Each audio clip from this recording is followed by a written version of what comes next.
வணக்கம். ராஜேஷ் உப்பு பேசுகிறேன். பொதுவாக பார்த்தீங்க அப்படின்னா, ஒரு ஜாதகத்தை எடுத்தோம் அப்படின்னா மற்ற கிரகங்களை எல்லாத்தையுமே கவனிக்கிறது உண்டு. அதை நம்மளே நம்மளோட ஜாதகத்தை எடுத்து அந்த ஜாதகத்தில் உள்ள கிரக நிலைகளை பார்ப்போம் அப்படின்னா, பெரிய கிரகங்கள் அப்படின்னு சொல்லக்கூடிய ராஜ கிரகங்கள்லாம் இருக்குல்ல, குரு, சனி, ராகு, கேதுக்கள், இதை மட்டும்தான் கவனிப்போம்.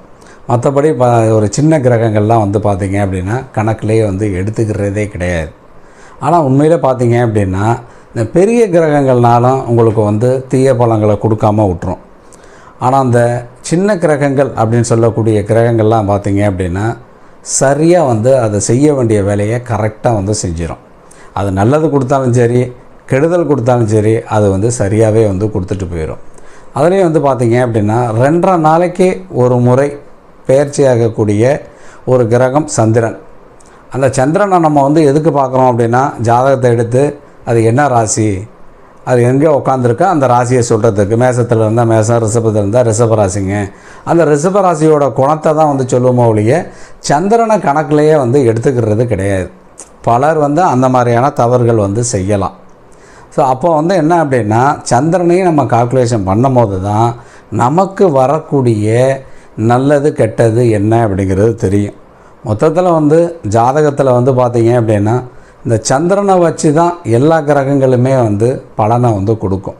அது சனியாக இருக்கட்டும், குருவாக இருக்கட்டும், ராகு கேதுக்களாக இருக்கட்டும், செவ்வாயாக இருக்கட்டும், எல்லா கிரகங்களுமே சந்திரனை வச்சு தான் உங்களுக்கு பலனை கொடுக்கும். இந்த சந்திரனை பார்த்திங்கன்னா அந்தளவுக்கு முக்கியத்துவம் கொடுத்துருக்கோம் அப்படின்னா, அதை வச்சு தான் நம்ம ஜாதகமே எழுத ஆரம்பிக்கிறோம். அதுக்கு அந்தளவுக்கு ராசியை கொடுத்து அந்தளவுக்கு பார்த்திங்க அப்படின்னா கணிப்பு இருக்கிறதுக்கு காரணம் என்னென்னா, அந்தளவுக்கு அதோட பலன் அப்படிங்கிறது இருக்குது அப்படிங்கிறத நம்ம முன்னோர்கள் கணிச்சதுனால தான் அதுக்கு முக்கியத்துவம் கொடுக்குறோம். ஆனால் நம்ம ஜாதகம் பார்க்கும் போது அதை விட்டுறது உண்டு. இயற்கையாகவே பார்த்திங்க அப்படின்னா அதை விட்டுருவோம்.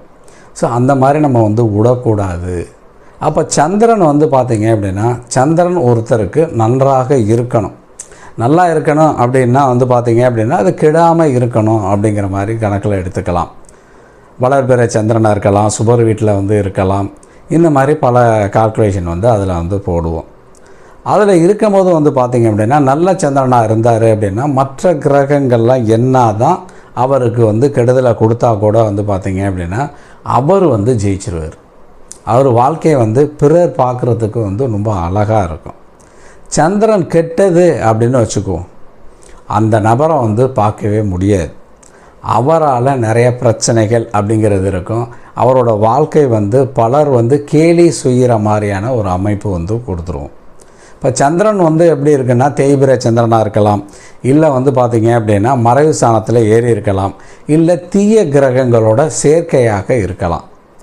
அப்படி இருக்கிற சந்திரனை பார்த்திங்கன்னா கெடுதல் பலன்கள் தான் உங்களுக்கு கொடுக்கும். ஒன்று பார்த்திங்க அப்படின்னா இதில் மெஜாரிட்டியாக கெடுக்கிறது அப்படின்னா ராகு கேது சனி. இந்த ராகு கேதுக்களில் சந்திரன் சேர்ந்திருந்தது அப்படின்னா அந்த நபருக்கு நிறைய பிரச்சனை இருக்கும் அப்படின்னு சொல்லுவோம். நீங்கள் உடனே சொல்லலாம், எனக்கு கேதுவோட சந்திரன் இருக்குது, நான் நல்லா இருக்கிறேன் அப்படின்னு சொல்லலாம். அதுக்கு காரணம் சுப கிரகம் அப்படின்னு சொல்லக்கூடிய குரு கிரகத்தோட பார்வையில் இருக்கலாம், இல்லை நல்ல நட்சத்திரத்தில் அங்கே போயிட்டுருக்கலாம். அப்படி இருந்தால் தான் அது நல்லா இருக்கும். இல்லை அப்படின்னா நிறைய பாதிப்புகள் அப்படிங்கிறது இருக்கும். முதல்ல பார்த்திங்கன்னா அவர் மனநிலையில் மிகப்பெரிய லெவலில் பாதிப்பை ஏற்படுத்துவார். மனநிலை அப்படிங்கிறத விட அவருடைய மூளையை அதிகம் பாதிக்கும் அப்படிங்கிறத சொல்லணும். மூளையில் பாதிப்பு வந்தது அப்படின்னா ஒருத்தருக்கு தூக்கம் அப்படிங்கிறது இருக்காது, இரவில் தூக்கமே இருக்காது. சந்திரன் கெட்டது அப்படின்னா அவர் கண்டிப்பாக என்ன நடக்கணும்னா, தினமும் படுக்கிறதுக்கு அவர் மாத்திரை எடுக்கிற மாதிரியான ஒரு சூழல் ஏற்பட்டுரும். முதல்ல சந்திரன் கெடுறது அப்படிங்கிறது ஜாதகத்தை நம்ம பார்க்குறத விட அங்கே என்ன நம்ம தெரிஞ்சுக்கலாம் அப்படின்னா, உங்களுடைய தாயார் எப்படி இருக்காங்கன்னு பாருங்கள். உங்களோட தாயாரை கெடுக்குது அப்படின்னா உங்கள் ஜாதகத்தில் சந்திரன் மோசமாக இருக்குன்னு அர்த்தங்க. உங்கள் தாயார் ஏதாவது விதத்தில் கெட்டு போயிடறாங்க, ஏதோ விதத்தில் பார்த்திங்க அப்படின்னா கெடலாம். அவங்க மனநிலை பாதிப்பு ஏற்படலாம், இல்லை உடல்நிலை பாதிப்பு ஏற்பட்டிருக்கலாம், அப்படி இல்லைன்னா விதவையாக கூட இருந்திருக்கலாம். ஸோ அந்த மாதிரி பார்த்திங்கன்னா ஏற்படுத்துதுன்னு வச்சுக்கிடுங்க. அவங்கள பார்த்தே நீங்கள் வந்து என்னென்னா ஜாதகத்தில் சந்திரன் கெட்டு போயிட்டு அப்படிங்கிறத நீங்கள் வந்து புரிஞ்சுக்கணும். அப்படி வந்து பார்க்கும் போதே வந்து பார்த்திங்கன்னா உங்களுக்கு தெரிஞ்சிடும், இந்த மாதிரி வந்து நம்மளுக்கு சந்திரன் கெட்டு போயிட்டு சந்திரனோட பலன் வந்து கடுமையாக நம்மளை வந்து தீய பலன்கள் தாக்குது அப்படிங்கிறது வந்து உங்களுக்கு வந்து புரிஞ்சு போயிடும்.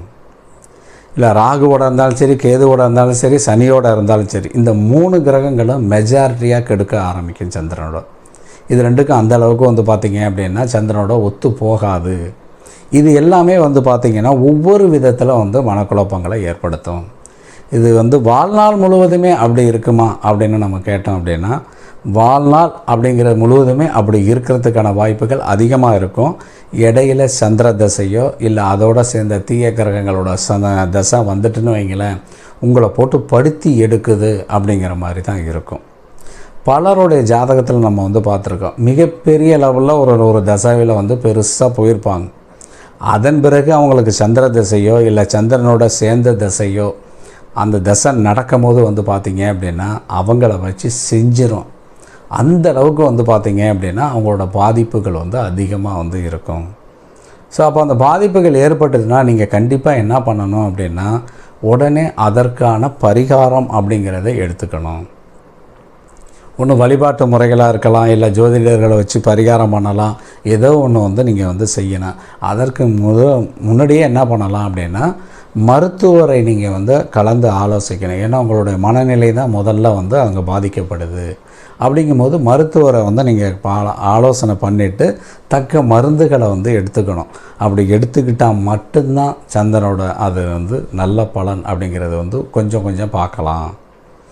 இல்லை அப்படின்னா அதை அப்படியே விட்டுட்டிங்க அப்படின்னா மிகப்பெரிய லெவலில் வந்து போயிடும். இப்போ வந்து சனி தசை நடந்துக்கிட்டு இருக்கோம். சனி தசை நடக்கும்போது வந்து பார்த்திங்கன்னா சந்திரன் உங்களுக்கு ஏதாவது விதத்தில் பாதிக்கப்பட்டுச்சு அப்படின்னா அதுவும் பெரிய லெவலில் வந்து பாதிப்பு வந்து வரும்.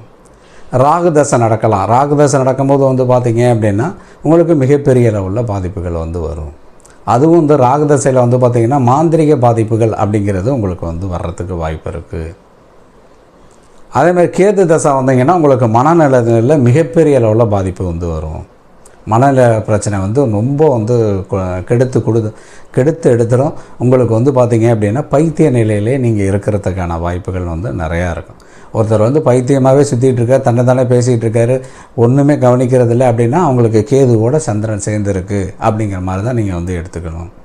அப்போ என்ன பண்ணணும் அப்படின்னா, அந்த சந்திரனுக்கான வழிமுறைகளை நீங்கள் வந்து கண்டிப்பாக வந்து பின்பற்றுங்க. ஒன்று வந்து அதுக்குள்ள பரிகாரத்தை வந்து எடுங்க.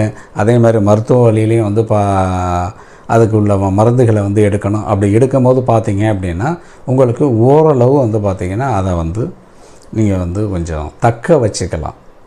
அந்த தக்க வச்சுக்கிட்டீங்க அப்படின்னா நீங்கள் வந்து தப்பிச்சிருவீங்க.